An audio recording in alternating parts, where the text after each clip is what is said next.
எல்லாரும் என்ன பண்ணிட்டீங்களா? எல்லாரும் வந்தாச்சுல. சரி, இப்ப என்னன்னா தளபதி வந்து இப்ப வாக்குறுதி பயங்கரமா கொடுத்துருக்காரு பெண்களுக்கு. ஆமா, நீ பாத்தியாமா அந்த வாக்குறுதிலாம்? எல்லாத்தையும் பாத்துட்டேன். பாத்தியா? என்ன இந்த ஸ்பேஸ்ல கூட நான் ஒரு பொண்ணு தான் இருக்கேன். கட்சியிலயும் பொண்ணுங்களுக்கு முன்னுரிமை கிடையாது, தளபதி வீட்லயும் பெண்களுக்கு முன்னுரிமை கிடையாது. ஆனா என்ன நம்ம முட்டு கொடுத்து பேசணும், அதானே பேசிடுவோம். சப்போர்ட் பண்ணி பேசினாரு. இந்த மாதிரிலாம் பேசாத பாரு, எவ்வளவு கொடுத்துருக்காரு பாரு. உங்களுக்கு எல்லாம் இதுக்கப்புறம் வந்து மாசத்துக்கு 2000 ரூபாய் வரப்போகுது. சீக்கிரமா கல்யாணம் பண்றதுக்கான வேலையை மட்டும் பாரு. ஒழுங்கா பாத்துருக்கா பாரு பேச்ச. 2500 அது 2000 இல்ல. 2000மா?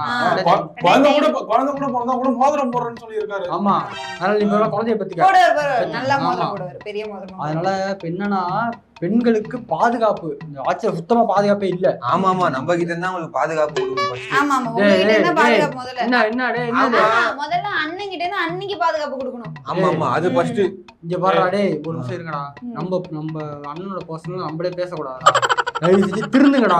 இப்படிதான் இவ்வளவு நாள் இருந்தோம். கரூர்ல 40 பேர் செத்தாங்க. மொரட்டு முட்டை கொடுத்தோம், எல்லாத்துக்கும் முட்டு கொடுத்தோம், ஜனநாயகம் முட்டு கொடுத்தோம். இதுக்கெல்லாம் எப்படி முட்டு கொடுக்கறது? தளபதி நான் எங்க வச்சிட்டு இருந்தேன் தெரியுமா? இப்படி சீ மாதிரி இருப்பான்னு நினைச்சே பாக்கல. அரசியல் ரீதியா முட்டு கொடுக்கணும், முட்டு கொடுக்கலாம். கள்ளத்தொடர்புக்கெல்லாம் முட்டு கொடுக்க முடியும். சும்மா இருக்கடா. தளபதியா அதை வந்து நீங்க பெருசா எடுத்துக்காதீங்க. அது வந்து ஒரு ஒர்த் இல்லாத மேடம் சொல்லிட்டாரு. நான் நைட்டு தூங்கவே இல்லை தெரியுமா? திடீர்னு நீ ஷாவை கூட்டு வந்து ஸ்டேஜ்ல நிப்பாட்டிடுவாரோன்னு பயந்துட்டேன் நானு. நல்ல வேலை அந்த முட்டாள்தனத்தை பண்ணல. அது வந்து இப்ப பண்ணலையாண்டா. அது வந்து டைம் இருக்கு. ஆட்சியில் அமைஞ்சதுக்கு அப்புறம் தான் அது வந்து கூட்டு வர போறாரா. அதை நீ விட்டு அதை பத்தி பேசாதீங்க. சரி, இதை விட்டுறலாம். ஒர்த் இல்லங்கிறாரு.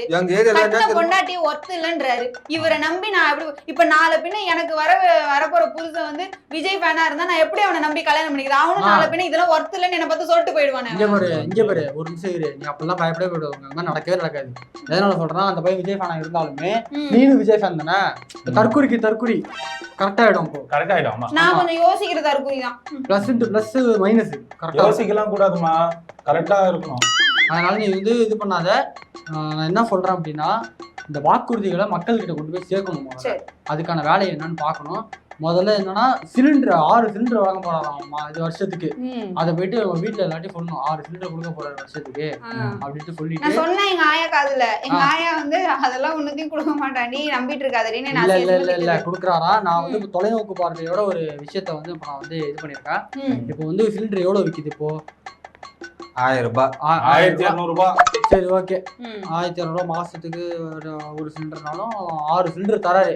அந்த அமௌண்ட் அப்படியே எடுத்து வச்சுட்டு தலைவரோட மாநாட்டுக்கு பேனர் அடிக்கலான்னு இருக்கேன் நான் எங்க வீட்டுல கேட்டு. பேனரா? ஆமா, நானே இது வேஷ்டி சட்டை எல்லாம் வாங்கலாம்னு பாக்குறேன். வேஷ்டி சட்டையா? ஆமா, வேஷ்டி சட்டையா வேண்டிய வைக்க போறியா? நாளை பின்ன கட்சியில போய் நம்ம சேரணும்னா வேஷ்டி சட்டை தானே வேணும்.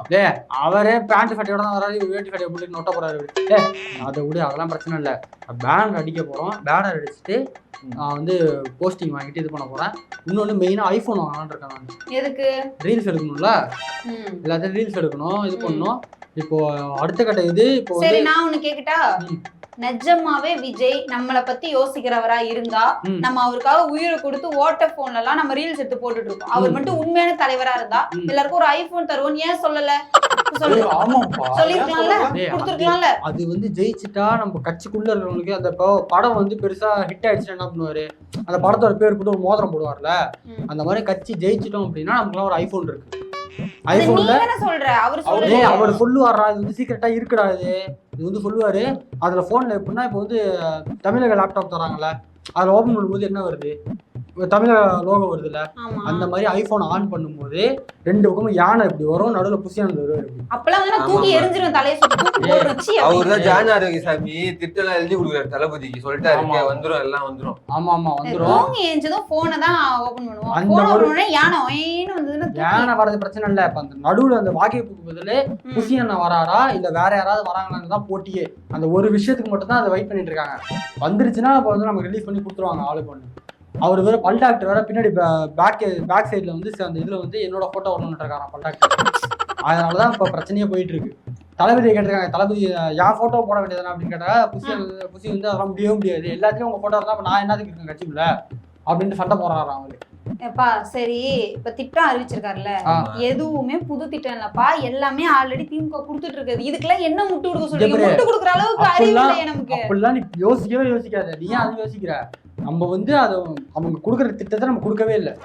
அவங்க கொடுக்கறத விட்டுரு, நம்ம வந்து தனியா கொடுக்கணும். இப்ப பேர்லாம் பாரு, எல்லாத்துக்கும் அவங்க பேர் அவங்க அப்பா பேர் வைக்கிறாங்க. இப்படி சொல்லிடுவோமா? ஏற்கனவே 5 வருஷத்துக்கு முன்னாடியே ஸ்டாலின், உதயநிதி ஸ்டாலின் வந்து நம்ம விஜய் கூட உட்கார்ந்து பேசும்போது விஜய் சொன்ன விஷயங்களை நோட் பண்ணி வச்சுக்கிட்டு அவங்க வந்து அறிக்கையா வெளியிட்டு கொண்டு வந்தாங்க. செருப்பால அடிப்பாங்க இப்பெல்லாம் சொன்னா. சத்தியமா அடிப்பாங்க, ரோட்ல போனாலே அடிப்பானுங்க. பரவாயில்லடா வாங்கிக்கலாம், நம்ம தானே. தம்பி இங்க பாரு, பேசல இந்த மாதிரி பேசுறதா இருந்தா வெளில போயிடு. உண்மையதான் சொன்னேன், நீ இருக்காத, கிளம்பு. நீ கிளம்பு. இன்னொரு என்ன தெரியுமா சொன்னாங்க, ஏதோ ஒரு நீதிமன்றம் கட்டுறாராமே, ஃபர்ஸ்ட் கேஸ் அன்னி கேஸ் தானா? ஏய் என்ன நக்கல் பண்றியா? கொண்டு வர நான் சொல்லல, மக்கள் சொல்றாங்க. நான் போயிட்டு ஓட்டு கேட்க போகும்போது இதெல்லாம் சொல்றாங்க, நான் என்ன பண்றேன்னா முட்டு கொடுக்குது சொல்லு. அதே மாதிரி உடம்புலயே வந்து கேமரா எல்லாம் வச்சுட்டு சுத்த போறாங்களா ஒரு படை. அந்த படை எங்க விடுறது? பனையூர் சைடு தான் விடணும். ஏன்னா அன்னைக்கு அங்க நிறைய கொடுமைகள் நடக்குது, அங்கதான் விடணும். இங்க பாரு, அது வந்து பெண்களுக்காக அந்த கேமரா எதுக்குன்னு, அந்த கேமரா எதுக்குன்னு மட்டும் தெரியுமா? நம்ம விர்ச்சுவல் வாரியர்ஸ் வந்து இப்ப ஏதாவது மாநாடு நடந்துச்சுன்னா மரத்து மேல ஏறிடுறானுங்க. அதை கண்காணிக்கிறது தான் மெயினா அந்த கேமராவே. அதை வந்து டைரக்டா சொன்னா வந்து இங்க கிண்டல் பண்ணுவாங்க. அது கஷ்டம், அதெல்லாம் உடுப்பா. அது கஷ்டம். ஏன் கஷ்டம் தெரியுமா? முதல்ல அவனுங்க அடிச்சு உடைக்கிறதே அந்த கேமரா தான், அதுக்கப்புறம் தான் மரத்து மேல ஏறுவானுங்க. அப்புறம் எப்படி கண்டுபிடிப்பீங்க? அது நம்ம கரெக்ட் தான். வேற ஏதாவது வச்சிருப்பாரு கூட முட்டு கொடுக்கவும் முடியல. ஆமா, கட்டின பொண்டாட்டியே வீட்டுக்குள்ள விட மாட்டாரான். இதுல நாளைக்கு எப்படி நம்ம பொண்ணுங்க எல்லாம் காப்பாத்துவாருன்றாங்க. இவ்வளவு நாள் வந்து அரசியல் ரீதியா தப்பு பண்ணிட்டு இருந்தாரு, அதுக்கு நான் முட்டு கொடுத்தேன். ஏன் கொடுத்தேன்? எனக்கு அரசியல்ல ஒண்ணும் தெரியாது, நான் ஒரு தற்கூரி. இப்ப இதுல எல்லாம் ஃபேமிலி மேட்டர்ல எல்லாம் முட்டு கொடுக்க முடியாது. நான் சொல்றேன், அவனு முட்டு கொடுங்க. அண்ணியை ஏன் வெளில அமைச்சாரு அப்படின்னா, அதாவது பெண்களை வீட்டுக்குள்ளேயே பூட்டி வைக்க கூடாது. அதாவது பெரியாரோட கொள்கை என்ன? பெண்கள் எல்லாம் வெளில வரணும், பெண்கள்லாம் உடைச்சிட்டு வெளில வாங்க. அதனாலதான் அண்ணியை வந்து வெளில அமைச்சிட்டாரு. நீ வெளில போமா, வெளில போய் நீ இரு. உள்ள விட மாட்டாரு திரும்ப.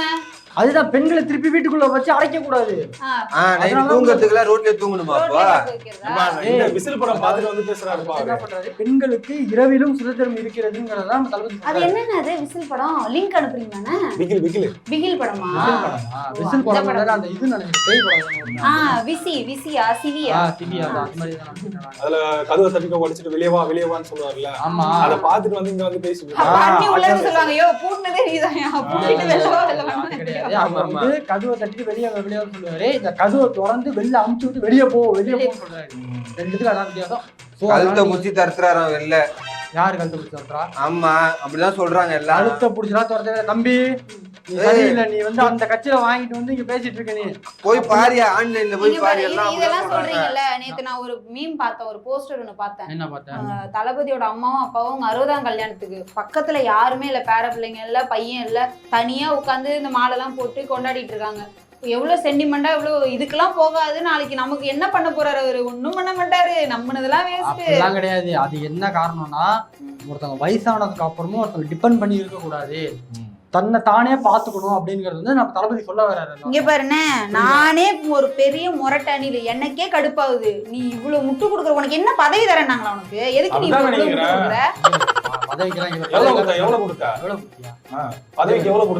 கொடுக்கல. நீ தேவலாம் பேசாத தம்பி. ஏய், உன் பேங்க் டீடைல் அனுப்பு நீ ஃபர்ஸ்ட். இது பேங்க் டீடைல். அப்புறம் எவ்வளவு குத்தம் தெரியவானா? நீ குடு. நான் பாண்டிச்சேரி பீச்ல பதவிலாம் வாங்கவே இல்ல. நான் வந்து உண்மையா பேசிக்கிட்டு இருக்கேன், உண்மைக்காக பேசிக்கிட்டு இருக்கேன். ஆமா, நீ வந்து அவதூறு பரப்பிட்டு இங்க பாரு. தளபதியை பத்தி யாரும் தப்பா பேசாதீங்க. இன்னும் எலெக்ஷனுக்கு கொஞ்ச நாள் தான் இருக்கு. தளபதி அந்த சேர்ல வந்து உட்கார வச்சிருந்தா நான் வந்து நாங்க தப்பா பேசல, அவரே தப்பா பேசிக்கிறாரு அவரை பத்தி. இதுக்கெல்லாம் எப்படி முட்டு கொடுக்கறது? வி ஸ்டாண்ட் வித் விஜய்னு போட்டோம், நின்னுகிட்டே தான் இருக்கும், உட்காரவே முடியல. அடுத்தடுத்து கேஸ் வந்துகிட்டே இருக்கு. எப்பதான் உட்காருது? நாங்க வந்து கேவலமான காமெடி வேணாம், ஸ்டாண்ட் நிக்கிறது வேண்டாம். நான் என்ன சொல்றேன், கேஸ் நடக்க அதை வந்து அவர் டீல் பண்ணிப்பாரு.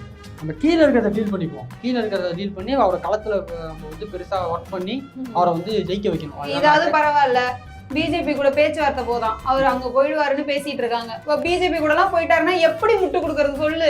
அதுக்குள்ள நம்ம முட்டு கொடுத்தலாம். நம்மலாம் இல்ல அது வந்து எதுக்காக போறாங்கன்னு எனக்கு தெரியும்.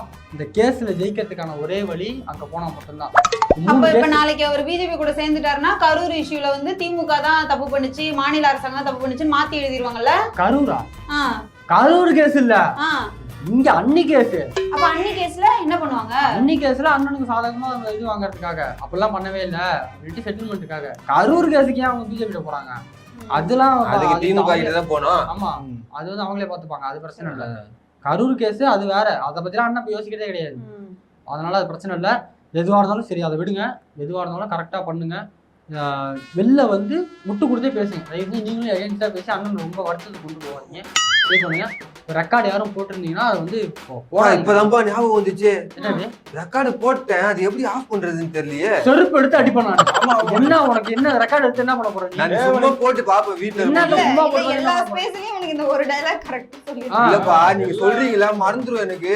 நீங்க என்ன பேசுனீங்க, எப்படி நம்ம பரப்புரை எல்லாம் பண்ணணும்னு அதை ரெக்கார்டு பண்ணாதானே தெரியும். அதனால ரெக்கார்டு அடுத்து தள்ளிடுவேன். நீ பரப்புரை நீ கிளம்பு, நீங்க வெளில பையன் இல்ல கட் பண்ணுப்பா, கிளம்பலாம். கிளம்புங்க.